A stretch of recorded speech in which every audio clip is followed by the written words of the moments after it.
നമസ്കാരം. കേരളത്തിൽ നിന്നുള്ള നോൺ ജനേറിയൻ മാർക്സിസ്റ്റ് നേതാവും മുതിർന്ന ട്രേഡ് യൂണിയൻ പ്രവർത്തകനുമായ എം ലോറൻസിന് പ്രണാമം അർപ്പിച്ചുകൊണ്ട് പറയട്ടെ, കേരളത്തിലെ കമ്മ്യൂണിസ്റ്റ് പാർട്ടി അപമാനത്തിൻ്റെ പടുകുഴിയിൽ വീഴുന്ന കാഴ്ചയാണ് ഇന്ന് കാണാൻ കഴിഞ്ഞത്. ലോറൻസിൻ്റെ മകളോട് ചെയ്ത ക്രൂരതയുമാണ് ഇന്ന് എറണാകുളം ടൗൺ ഹാളിൽ കാണാൻ കഴിഞ്ഞത്. ഈ കാണുന്ന ദൃശ്യങ്ങളെല്ലാം എം ലോറൻസിൻ്റെ മകളും അവരുടെ മകനെയും പിടിച്ചു മാറ്റുന്ന രംഗങ്ങളാണ് നിങ്ങൾ ഈ കാണുന്നത്. വളരെ ക്രൂരമായ ഒരു കാഴ്ച തന്നെയാണ് കാണുന്നത്.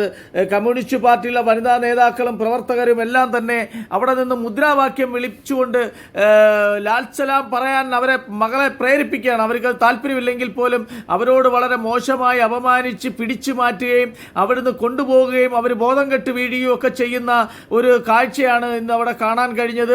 കമ്മ്യൂണിസ്റ്റ് പാർട്ടി ഇത്രയ്ക്കും അധംപതിച്ചോ എന്നുള്ളതാണ് അറിയാൻ കഴിയുന്നത്. എം ലോറൻസിന് 4 മക്കളാണ്. 4 മക്കളിൽ ഒരാൾ മരണപ്പെട്ട് ബാക്കി 3 മക്കളുണ്ട്. ആ 3 മക്കളിൽ ഒരാൾ തന്നെയാണ് ആശ.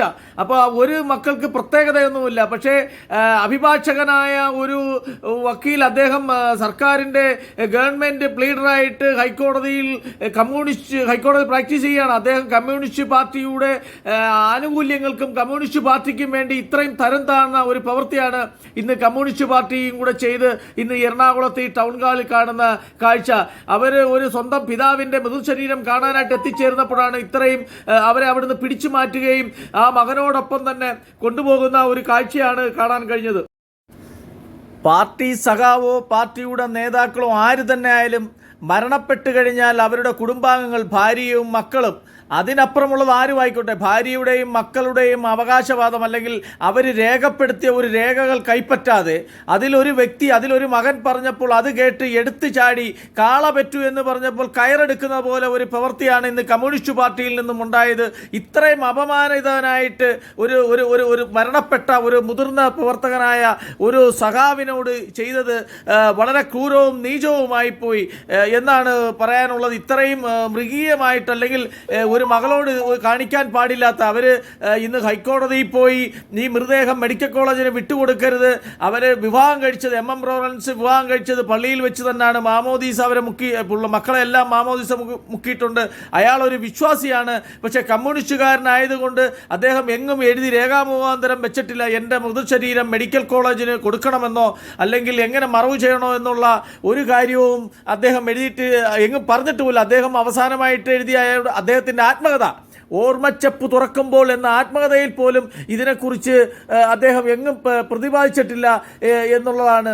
CPMൻ്റെ അഭിപ്രായത്തിലും അനുഭവ പരിചയത്തിലും VS അച്യുതാനന്ദൻ്റെ പിന്നിലുള്ള മുതിർന്ന നേതാവ് കൂടിയാണ് എം ലോറൻസ്. വളരെ ദുഃഖകരമായ ഒരു കാഴ്ചയാണ്. അവിടെ മാധ്യമപ്രവർത്തകരും എല്ലാം വളരെ അപ്സെറ്റായി പോകുന്ന ഒരു കാഴ്ചയാണ്. ഇത്തരത്തിലൊരു 4 മണിക്ക് മൃതദേഹം അവർ മെഡിക്കൽ കോളേജിന് കൊണ്ടുപോകണമെന്നുള്ള തീരുമാനം വന്നാൽ ഒരു അരമണിക്കൂറോ 1 മണിക്കൂറോ മകളവിടെ വന്നെങ്കിൽ 15 മിനിറ്റോ 20 മിനിറ്റോ ആ മൃതദേഹത്തിനോടൊപ്പം ഇരിക്കാനുള്ള സഹിഷ്ണുത അവർ കാണിച്ചില്ല. ആ 4 മണിക്ക് തന്നെ അവർ കോടതി, അതിനു മുമ്പ് തന്നെ ഹൈക്കോടതി വിധി പറഞ്ഞു.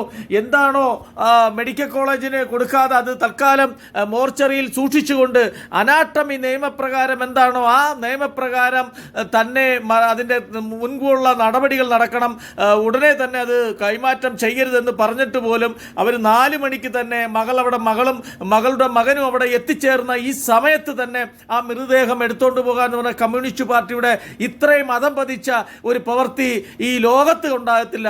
സ്വന്തം പിതാവിൻ്റെ മൃതശരീരം കാണാനായിട്ട് എത്തിച്ചേർന്ന ഈ മകളോട് ചെയ്ത ആ മകളുടെയും മകനോട് ചേർന്നിട്ട് അവരെ പാർട്ടി അനുഭാവികൾ അവർക്ക് ലാൽ സലാം വിളിച്ച് അഭിവാദ്യം അർപ്പിക്കുന്നത് പോട്ടെ, അവരുടെ മകളെ അങ്ങനെ ചെയ്തെങ്കിൽ പറ്റത്തോളം എന്ന് പറയാം. മകളെ അവിടുന്ന് പുരുഷന്മാരും പാർട്ടി പ്രവർത്തകരും എല്ലാം വലിച്ചു നീക്കിക്കൊണ്ട് അവർ പറഞ്ഞ സമയത്ത് തന്നെ 4 മണിക്ക് തന്നെ അവർക്ക് അവിടുന്ന് മൃതദേഹം കൊണ്ടുപോകണമെന്നുള്ള കഠിനമായ വാശിയും രീതിയുമാണെന്ന് കാണും. വളരെ വിഷമകരവും ദുഃഖകരവുമായ ഒരു കാഴ്ച തന്നെയാണ് നമുക്ക് അവിടുന്ന് കാണാൻ കഴിഞ്ഞത്. ഈ ലോറൻസിൻ്റെ മകളോട് ചെയ്ത ക്രൂരതയ്ക്ക് പരിധിയില്ല. ഒരിടത്തും ഒരു ന്യായീകരണവും പറയാൻ പറ്റാത്ത കാഴ്ചയാണ് ഇന്ന് എറണാകുളത്ത് ടൗൺ ഹാളിൽ നടന്നത്. കഴിഞ്ഞ ദിവസം എം ലോറൻസ് 4 മക്കളാണ്. അദ്ദേഹത്തിൻ്റെ ഭാര്യ മരണപ്പെട്ടിരുന്നു. ജീവിച്ചിരിക്കുന്ന മക്കളിൽ ഒരാളാണ് ആശ ലോറൻസ്.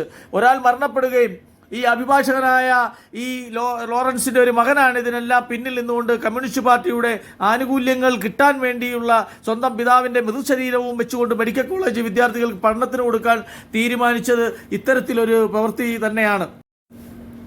എറണാകുളത്ത് തോട്ടിപ്പണിക്കാരെ കൂട്ടുപിടിച്ചുകൊണ്ട് രാഷ്ട്രീയ പ്രവർത്തനം ആരംഭിച്ച ലോറൻസ് പാർട്ടിക്കകത്തും പുറത്തും പ്രത്യയശാസ്ത്രപരമായോ അല്ലാതെയോ എതിർപ്പുകൾ നേരിടുന്നതിലും ഏറ്റെടുക്കുന്നതിൽ നിന്നും ഒരിക്കലും അദ്ദേഹം പിന്മാറിയിരുന്നില്ല. മുഷ്ടി ചുരുട്ടി മൂർച്ചയുള്ള നാവ് കൊണ്ടുള്ള ഒരു ബോക്സറുടെ പെരുമാറ്റമായിരുന്നു അദ്ദേഹത്തിൻ്റെ പെരുമാറ്റം. ലാറ്റിൻ കത്തോലിക്ക സമുദായത്തിൽ നിന്നുള്ള ലോറൻസ് സംസ്ഥാനത്തിൻ്റെ അഭിവക്ത കമ്മ്യൂണിസ്റ്റ് പാർട്ടി ഓഫ് ഇന്ത്യയുടെ CPIയുടെ ആദ്യത്തെ തലമുറ നേതാക്കളിൽപ്പെട്ട ഒരു മുതിർന്ന നേതാവ് തന്നെയാണ് MM ലോറൻസ്. കൊച്ചിയിലെ ഈ തുറമുഖ ഫാക്ടറി തൊഴിലാളികളെ സംഘടിപ്പിക്കുന്നതിനും അദ്ദേഹത്തിൻ്റെ പങ്ക് വളരെ പ്രധാനപ്പെട്ട ഒരു പങ്ക് തന്നെയായിരുന്നു. അദ്ദേഹത്തിൻ്റെ പങ്ക് 1950 കാലഘട്ടത്തിൽ കുപ്രസിദ്ധമായ ഒരു സംഭവമുണ്ടായി. ഇടപ്പള്ളി പോലീസ് സ്റ്റേഷൻ ആക്രമണത്തിൽ 2 പോലീസുകാരുടെ മരണത്തിൽ പ്രതിയായതാണ് അദ്ദേഹത്തിൻ്റെ രാഷ്ട്രീയ ജീവിതത്തിലെ ഒരു പ്രധാനപ്പെട്ട സംഭവം. ആ സംഭവത്തെ തുടർന്ന് സംസ്ഥാനത്ത് കമ്മ്യൂണിസ്റ്റ് പാർട്ടി തന്നെ നിരോധിക്കപ്പെട്ട ഒരു സാഹചര്യമാണ് അന്നുണ്ടായത്. പിന്നീട് 1964 CPI പിളർന്നപ്പോൾ അദ്ദേഹം കമ്മ്യൂണിസ്റ്റ് പാർട്ടി ഓഫ് ഇന്ത്യ മാർക്സിസ്റ്റിനൊപ്പമായിരുന്നു. അങ്ങനെ അന്ന് മുതൽ ഇന്ന് വരെയും അദ്ദേഹം പാർട്ടിയുടെ ഒരു തലമുതിർന്ന പ്രവർത്തകനും അതിനുവേണ്ടി പ്രവർത്തിക്കുകയും ചെയ്യുന്ന ആളായിരുന്നു. ഇടുക്കിയിൽ നിന്ന് ഒരു പാർലമെന്റ് അംഗമായ തെരഞ്ഞെടുക്കപ്പെട്ടിട്ടുണ്ട്. LDF കൺവീനറായും പാർട്ടിയിലെ നിരവധി സ്വപ്നങ്ങൾ വഹിച്ചിട്ടുള്ള VS അച്യുതാനന്ദനോടൊപ്പം കടുത്ത വിമർശകനായിരുന്ന അദ്ദേഹമാണ്. പിന്നെ മറ്റൊരു പ്രധാനപ്പെട്ട അദ്ദേഹത്തിൻ്റെ ഈ സംഭവങ്ങളും അദ്ദേഹത്തിൻ്റെ മരണത്തോടും നമുക്ക് കൂട്ടിച്ചേർത്ത് വായിക്കാൻ പറ്റുന്ന ഒരു കാര്യം, തനിക്ക് ഇഷ്ടപ്പെടാത്ത ആരെയും അപമാനിക്കാൻ അദ്ദേഹത്തിന് ഒരു മടിയും ഇല്ലായിരുന്നു എന്നുള്ളത് പ്രധാന കാരണമാണ്. അദ്ദേഹത്തിൻ്റെ മരണത്തിലും അതൊരു സംഭവമായിട്ട് അദ്ദേഹത്തിൻ്റെ മൃതദേഹത്തിന് വെച്ച് മക്കൾ തമ്മിൽ ഉണ്ടായ സംഭവം ഒരു അപമാനമായി തന്നെയാണ് തീർന്നിരിക്കുന്നത്.